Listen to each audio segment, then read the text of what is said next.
Service Quality Improvement Plan, Food and Beverage. A service quality improvement plan for food and beverage focuses on enhancing customer satisfaction, streamlining operation, and ensuring consistent product quality. So here's the example of plan.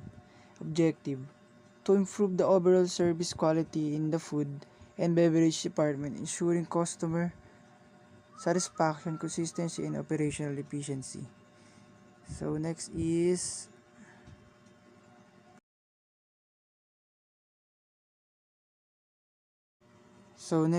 assessment of current service quality.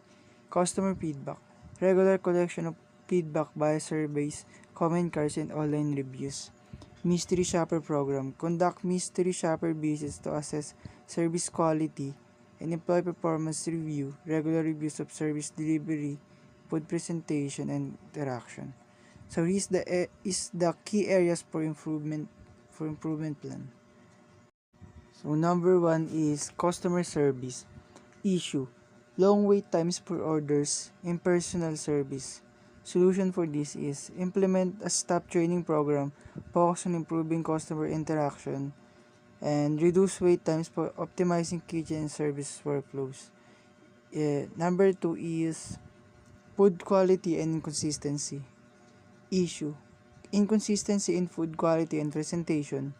Solution for this is standardize recipes and portion sizes to ensure consistency, and introduce regular quality checks for serving, and conduct monthly food quality audits. Number 3 is employee training and motivation. Issue: a lack of consistent performance and low staff morale. Solution for this is provide quarterly customer service and food handling training sessions. Offer incentives for excellent service, employee of the month team incentives. Regular team meeting, address concern, improve communication. So number 4 is inventory and supply management. Issue: delays due to stockouts or excessive inventory leading to waste.